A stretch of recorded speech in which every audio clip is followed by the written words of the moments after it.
शहरी बहू के महंगे वर्सेस गांव की बहू के सस्ते पकवान। आखिरकार मेरी पसंद की बहू आ ही गई। मेरे दोनों बेटों की शादी हो गई। अब मनीषा तेरा नंबर है। अरे पापा, मुझे अभी शादी नहीं करनी। अभी तो मैं अपनी दोनों भाभियों के साथ इस घर में रहना चाहती हूँ और उनके हाथ का टेस्टी टेस्टी पकवान खाऊंगी। हाँ, तो मेरी पसंद की बहू भी आई है जो शहर की है, खुले विचारों की है। मुझे नहीं लगता आपकी पसंद की गांव की बहू कुछ कर पाएगी। ये तो वक्त ही बताएगा अमृता। तब अमृता छोटी बहू का गृह प्रवेश करवा देती है। तब सुधा देवी उर्फ दादी सास, अरे ओ मरियम उज़मानी, एक बहू की आरती गृह प्रवेश करवा दी है, बड़ी बहू की कौन करवाएगा? माँ जी, मुझे तो इस गरीब बहू का गृह प्रवेश करवाने में कोई दिलचस्पी नहीं है। वैसे भी देखो मेरी शहरी बहू कितना सारा दहेज लेकर आई है, पर ये गांव की गवार क्या लेकर आई है? अच्छा, अब तू ऐसे दोनों बहू के बीच नाप तोल करके भेदभाव करेगी क्या? नागपाल, तू ही कुछ कह है। अमृता, माँ का कहना मान सकती हो ना। चलो चुपचाप चंचल बहू का भी गृह प्रवेश करो। हाँ हाँ, करती हूँ। तब सीने पर पत्थर रखकर अमृता अपनी बड़ी बहू का गृह प्रवेश करवा देती है। इसके बाद सब अपने अपने कमरे में जाकर शादी की थकावट को दूर करते हैं। अगले दिन गांव की बहू संस्कारी थी तो सूर्योदय से पहले ही उठकर घर की सफाई कर दी और नहा धोकर तुलसी में जल चढ़ाती है। ओम सुभद्राय नमः, ओम सुभद्राय नमः। पूजा तो हो गई, बाकी काम भी हो गया। अब पहली रसोई की तैयारी कर लेती हूँ, अच्छा अच्छा पकवान बना दूंगी। ये कहकर चंचल रसोई में खाना बनाने जाती है। इतने में बाकी लोग भी उठ जाते हैं। तब देवरानी, What is this माँ जी, मैं इस रसोई में अपनी पहली रसोई का खाना बनाऊंगी? नो वे, यहाँ पर तो कोई इलेक्ट्रॉनिक अप्लायंसेस भी नहीं है और ये किचन मॉडर्न भी नहीं है। प्लीज आप इसको थोड़ा रेनोवेट करवाइए। मेरी प्यारी बहू, तू चिंता मत कर, तुझे जैसी रसोई चाहिए वैसी रसोई बनवा देती हूँ मैं, लेकिन पैसे बहुत लगेंगे। निशान डार्लिंग, अब तुम ही कुछ करो। अरे ओके, मेरी सैलरी 5 लाख है। अपनी वाइफ के लिए मैं इतना तो करवा ही सकता हूँ। माँ, मैं दोनों भाभी के हाथ का पकवान खाने के लिए बहुत एक्साइटेड थी। अब ये काम तो कल ही खत्म हो पाएगा, तो क्या पहली रसोई कल होगी दोनों की? जब तक क्या खाएं? आज तू सबके लिए खाना बना दे, कल से तेरी दोनों भाभी करेंगी। ओहो, ये तो उल्टा ही हो गया। मुझे उनके हाथ का पकवान खाना था, अब सबसे पहले वो मेरे हाथ का पकवान खाएंगी। तब मनीषा सबके लिए चाय आलू टोस्ट बनाकर लाती है, जिसे खाकर दोनों भाभी खुश हो जाती हैं। वहीं दूसरी तरफ किचन को मॉडर्न किचन बनाने का काम चलता है, जो अगले दिन तक हो जाती है और शहरी बहू अपने लाई मॉडर्न इलेक्ट्रॉनिक अप्लायंसेस किचन में रख देती है। जैसे ही गांव की बहू रसोई में घुसती है, तब देवरानी, इस रसोई में कदम रखने की सोचना भी मत जेठानी जी। ये रसोई मेरे पति के पैसों से बनी है और तुम तो गांव की गवार हो, तो तुम्हें तो मिट्टी का चूल्हा ही भाता होगा, तो उस पर खाना बनाओ, ना कि मेरी रसोई में। लेकिन मानसी, रसोई तो यही है ना, मैं कहाँ बनाऊंगी? माँ जी प्लीज, आज से हम दोनों की रसोई अलग कर दीजिए। मैं इस गांव की बहू के साथ खाना नहीं बना सकती। इतना भी अहंकार सही नहीं होता मानसी बहू। अगर तुम इसके गांव की वजह से अपने साथ रसोई में नहीं रखना चाहती तो कोई बात नहीं। मनीषा, ऊपर के फ्लोर पर एक रसोई है ना, अपनी भाभी के साथ वहां तैयारी कर ले। और बहू चूल्हा नहीं है, अगर तेरा दिल करे तो तुम मिट्टी का चूल्हा भी बना लेना। जी पापा जी। आते ही रंग दिखाती है, रसोई का बंटवारा हो गया। चलो कोई बात नहीं, बात तो पकवान पर आएगी कि किसके पकवान अच्छे बनते हैं। तब मनीषा ऊपर के फ्लोर पर जाकर सफाई करती है, पुराने मिट्टी के बर्तन निकालती है। वहीं चंचल बाहर से मिट्टी लाकर मिट्टी का चूल्हा बनाती है। उसके सूखने तक दाल चावल साफ कर लेती है, लौकी को घिस लेती है। वहीं अमीर बहू, अपनी मॉड्यूलर किचन में ऐसा खाना बनाऊंगी कि सब लोग मेरे हाथ के बने खाने की उंगली चाटते रह जाएंगे और उस गरीब गांव की बहू का खाना किसी को पसंद नहीं आएगा। कुछ महंगा सा बनाती हूँ। तब मानसी ब्लिंकिट से महंगे महंगे मोज़रेला चीज और पनीर, मोइतो, स्क्वैश मंगा लेती है और फिर अपनी पहली रसोई में एवं पिज्जा बेक करती है। दूसरी तरफ कढ़ाई में चीज बॉल्स बनाती है और पनीर कटलेट बनाती है। वहीं गांव की बहू गांव की देसी तरीके से दाल बनाकर घी का तड़का लगाती है, चावल और लौकी की सब्जी और रायता बना लेती है। कुछ ही देर में दोनों बहू खाना पेश करती हैं। तब टेबल पर रखे पकवान की खुशबू से सब खुश हो जाते हैं। लगता है दोनों बहू ने दिल से खाना बनाया है, खुशबू बहुत आ रही है। पहले बड़ी बहू का चखते हैं। आहा, दाल चावल, लौकी का रायता और लौकी की भुजिया, वाह वाह वाह, मजा आ गया, कितना स्वादिष्ट बना है। इस गांव की बहू ने कितना सस्ता खाना बनाया है। क्या तुझे पकवान बनाने नहीं आते? पकवान के नाम पर दाल चावल रायता बना दी। और कौन खाता है लौकी? मेरी बहू को देख, शहरी भोजन बनाया है, महंगा भी लग रहा है, जैसे पिज्जा चीज सैंडविच। और बहू, ये गिलास में क्या है? माँ जी, इसे मोइतो ड्रिंक कहते हैं। वाह भाभी, मुझे तो आप दोनों भाभी के हाथ का खाना देखने में भी अच्छा लग रहा है। जल्दी जल्दी खा लेती हूँ। वाह, दाल चावल लौकी की भुजिया आदत है, और पिज्जा बर्गर सैंडविच मोइतो शौक है। और मनीषा बेटा, शौक के लिए अपनी आदत कौन छोड़ता है। वाह, गांव का देसी खाना खाकर दिल खुश हो गया। और बहू, ये पिज्जा सैंडविच मुझे पसंद नहीं है और इतना खास भी नहीं बना, पर कोशिश अच्छी थी। मुझे तो अपनी बहू के हाथ का खाना बहुत अच्छा लगा, और ये ड्रिंक भी अच्छी है, नींबू वाली। मोहितो बोलते हैं माँ। वैसे मानसी, तुमने कितने रुपए का सामान मंगाया है? अब खाना अच्छा बनाना था, इसके लिए तो मुझे हिसाब लोग 2000 का सामान आया था। ये चीज महंगी है। अरे मोरी मैया, 2000 का तूने सुबह का खाना बना दिया।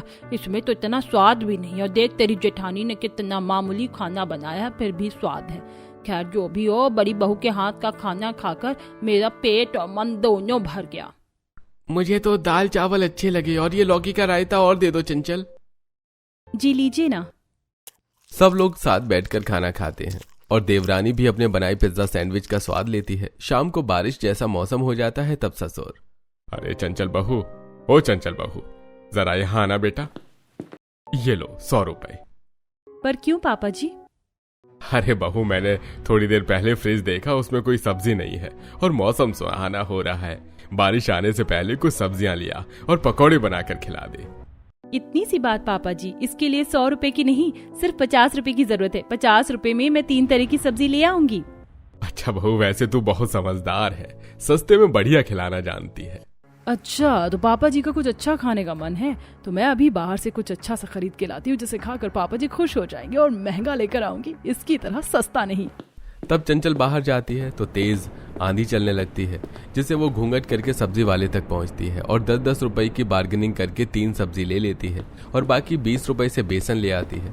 वहीं मानसी भी डी मॉल से महंगे पास्ता, नूडल्स, मेयोनीज, क्रीम, मसाले ले आती है, और फिर नीचे की रसोई में शहरी बहू नूडल्स और मंचूरियन बनाती है। वहीं ऊपर की रसोई में चंचल पालक, प्याज, भरवा टमाटर के पकौड़े बना देती है, और दोनों एक साथ नागपाल के सामने अपना पकवान लेकर पहुंचती हैं। पापा जी खाकर देखिए। अरे मानसी बहू, तुम भी कुछ बनाकर लाई हो, चलो अच्छी बात है, खा लेते हैं। तब खिड़की से ठंडी बारिश की बौछार अंदर आने लगती है, जिससे सबका मन खुश हो जाता है, और सब एक साथ दोनों बहू के हाथ का पकवान खाते हैं। अरे वाह वाह वाह, पकौड़े देखकर इतना मन कर गया कि मेरा तो मुंह ही जल गया। बहू, बहुत स्वादिष्ट पकौड़े बनाए हैं। अरे वाह, मुझे अपनी बहू की तारीफ करने देती, पर कोई बात नहीं। छोटी बहू, तुमने ये चाइनीज मैगी जैसा क्या बनाया है? नूडल्स मंचूरियन है पापा जी, खाकर देखिए, बहुत टेस्टी लगता है, वो भी ऐसे बरसात के टाइम में तो बहुत। आप लोग परेशान मत होइए, ये गाजर गोभी सब्जी से ही बना है, फिर ग्रेवी में डाल दिया। अरे भाई, इसमें तो बहुत मिर्च है, और ये गिला गिला मंचूरियन पकौड़ा बिल्कुल अच्छा नहीं लग रहा। इससे अच्छा तो बहू तू सूखा ही दे देती। भाभी, थोड़ा नमक कम है मंचूरियन में, ओवरऑल अच्छे हैं नूडल्स और मंचूरियन। अच्छा हुआ आपने बना दिया। वाह मेरी प्यारी बहू, बहुत दिनों बाद मैं नूडल्स और मंचूरियन खा रही हूँ, बहुत खूब। थैंक यू माँ जी। और मनीषा, आप दोनों को तो मेरा खाना पसंद आया। अरे चंचल बहू, चाय खत्म हो गई, जरा चाय और पकौड़े और छान कर लिया। लाई दादी जी। तब चंचल और पकौड़े चाय लेकर आती है और सुधा देवी को देती है। सब लोग बारिश के समय दोनों बहू के हाथ का पकवान खाकर समाचार सुनते हैं।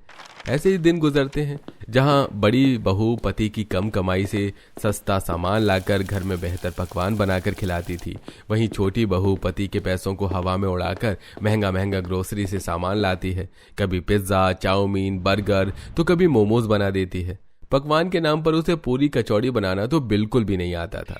एक दिन अमृता, अरे मानसी बहू, बेटा भूख लग रही है, कुछ अच्छा सा बना दो। माँ जी, व्हाइट सॉस पास्ता बना दो, बहुत टेस्टी बनेगा।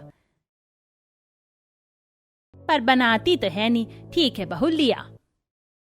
अरे चंचल बहू, देख तेरी देवरानी तो पास्ता बना रही है, मुझसे ये नहीं खाया जाएगा, तू कुछ देसी खाना बना कर ला। जी दादी जी। तब बहू अपनी रसोई में जाती है, चूल्हा जलाकर एक पतीला चढ़ा देती है। साइड में लौकी, सीताफल और आलू के छिलके को अच्छे से धोकर गैस पर 1 घंटा उबाल कर पीस देती है और फिर सिलबट्टे पर लहसुन की चटनी के साथ बेसन मिलाकर चीला बना देती है, जिसे खाकर सुधा देवी। वाह वाह वाह बहू, तूने तो मेरा दिल खुश कर दिया। क्या बनाया है तूने, बहुत स्वादिष्ट है। अरे माँ, आप अकेले अकेले मेरे बहू के हाथ का कौन सा पकवान खा रहे हो? मुझे भी तो खिलाओ। माँ जी आप भी चख लीजिए। तब अमृता नागपाल भी खाते हैं। अरे बहू, ये तूने कैसे बनाया? बहुत बढ़िया बनाया है।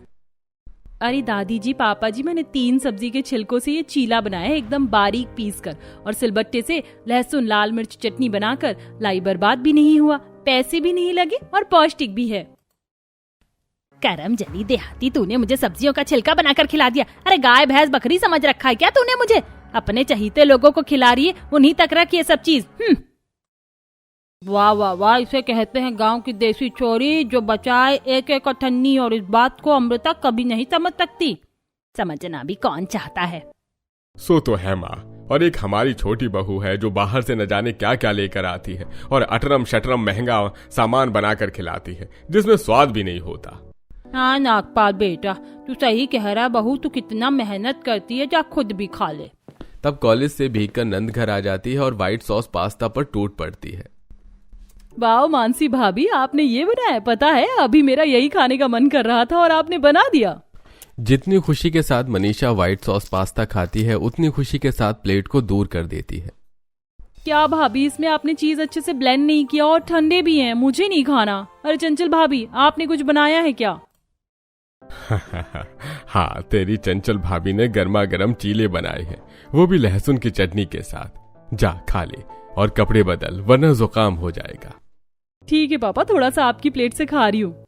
आहा, क्या गरम गरम टेस्टी चीला है, और ये चटनी तो बहुत मस्त है। इतना कहकर मनीषा कमरे में जाकर कपड़े चेंज कर लेती है। ऐसे दिन गुजरते हैं। छोटी बहू सस्ते में गोभी के पराठे, आलू के पराठे, प्याज के पराठे, सस्ती सस्ती चीज बनाकर खिलाती है और पैसे जोड़ती है। वहीं अमीर बहू pizza, bread, chole bhature, chicken, paneer, महंगे पकवान बनाकर खिलाती है, फिर भी किसी का दिल नहीं जीत पाती। इसी बीच मानसी और अमृता बाहर महंगे रेस्टोरेंट में जाकर खाना खाते हैं। अगले दिन, बहू तू उस रेस्टोरेंट में ले गई थी ना, बहुत अच्छा खाना था, इस बार हम सब चलेंगे। हाँ माँ जी, लेकिन इससे भी ज्यादा महंगे रेस्टोरेंट में जाएंगे। मैं तो कहती हूँ सब एक ट्रिप पर बाहर घूमने चलते हैं। ये तूने अच्छा कहा छोटी बहू, मेरा भी मन कर रहा है कि ऐसे मौसम में हम सब कहीं बाहर घूमने चले, तो आज ही निकलते हैं। ठीक है दादी जी, लेकिन मुझे 2-3 घंटे दे दीजिए, मैं बाहर से शॉपिंग करके आ जाऊँ। मैंने अपने लिए कपड़े नहीं लिए। ठीक है, जल्दी जा, हम सब पैकिंग कर लेते हैं। तब घर के बाकी लोग पैकिंग करते हैं। वहीं चंचल रास्ते में सबके लिए आलू और दाल की कचौड़ी बनाकर रख लेती है, साथ में अचार। वहीं मानसी अपने कपड़ों की शॉपिंग करके आ जाती है और वो परमिशन लेकर जीन्स टॉप पहनती है। पूरा परिवार एक बस में बैठकर हिल स्टेशन पर पहुंचता है, जहां दूर दूर तक कोई रेस्टोरेंट नहीं होता। फिर एक रेस्टोरेंट आता है जिसका खाना खाकर किसी को अच्छा नहीं लगता। अरे बहू, तूने एक एक खाने की डिश 2-2 हजार की मंगवाई है, और ये है हिल स्टेशन। मेरा तो पेट नहीं भरा ये मान चाव सूप चिली पोटैटो खाकर। बात तो आप सही कह रहे हैं बहू, तूने 10,000 का बिल बनवा दिया। मानसी, थोड़ा देखकर रेस्टोरेंट में लाना था ना, वैसे भी पहाड़ों पर सब महंगा होता है। देखो पेट भी नहीं भरा और उनके पैसे और बन गए। आप सब बाहर चलो ना यहाँ से, मैं घर से बनाकर कुछ लाई थी, वही खाते हैं, पास में चाय की दुकान है। अरे वाह बेबी, ऐसे समय में तो तुमने मुझे खुश कर दिया। अब घर का खाना खाकर पेट क्या, मन भी भर जाएगा। सभी महंगे रेस्टोरेंट से निकलकर चाय की टपरी पर जाते हैं, जहां बहू घर की बनाई कचौड़ी निकालती है। कुछ लोग अचार से खाते हैं तो कुछ चाय के साथ। हाय मर जावा, मैं गुड़ खाकर कितनी अच्छी दाल कचौरी और आलू कचौरी बना कर लाई है बहू, तू रास्ते के लिए। तुझसे ज्यादा समझदार मैंने इस घर में कोई नहीं देखा।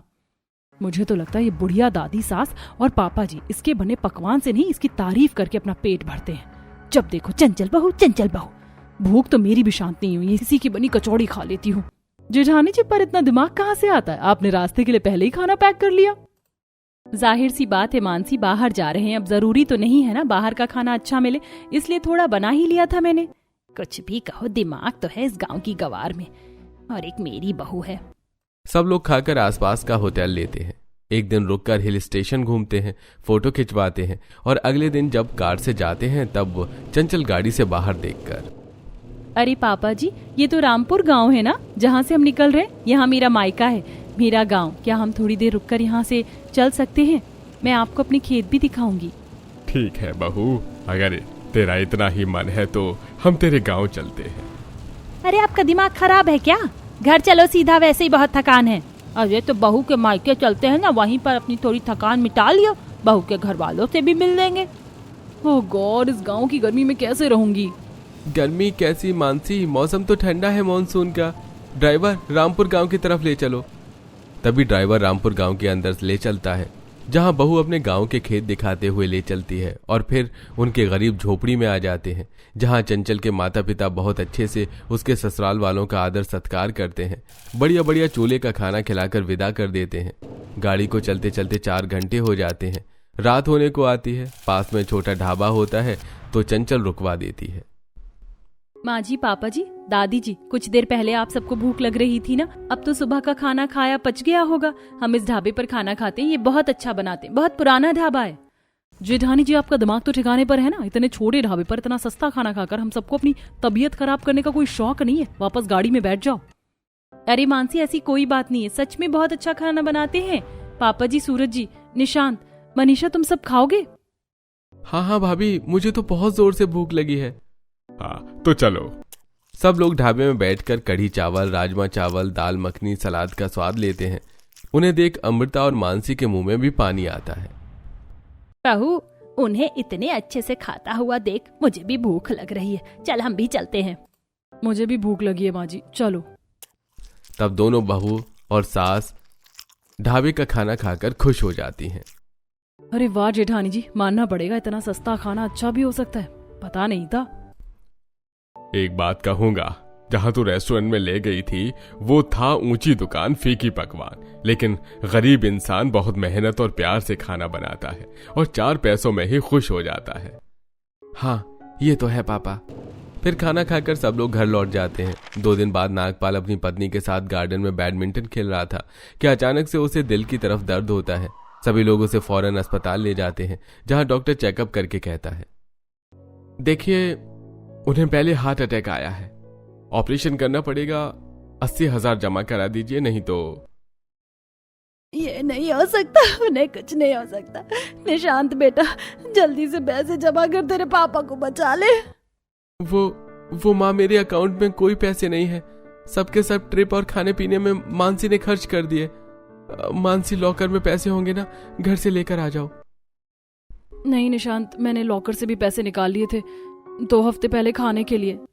कैसे बहू बेटे हो तुम जो अपने बाप का इलाज नहीं करवा सकते? इतना कमाने का क्या फायदा जब सब खर्च ही करना था तो। दादी जी, माँ जी, आप सब परेशान मत होइए, पापा जी ठीक हो जाएंगे। मैंने घर पर कुछ पैसे जोड़े हैं, आज मेरी बचत काम आएगी। मैं घर से पैसे लेकर आती हूँ, लेकिन 50,000 ही हैं। चंचल, तुम चिंता मत करो, बाकी के पैसे मैं अपने दोस्त से लेकर आ जाता हूँ। दोनों पति पत्नी पैसों का इंतजाम करते हैं और फौरन अस्पताल में जमा करते हैं, जिससे नागपाल का ऑपरेशन हो पाता है और 2 दिन बाद वो स्वस्थ घर लौटता है। तब देखा अमृता, बहू को तुम सस्ता सस्ता बोलती गई, उसी के पैसों की वजह से आज मेरी जान बच पाई है और तुम्हारी एक्सपेंस से बहू कुछ नहीं कर पाई।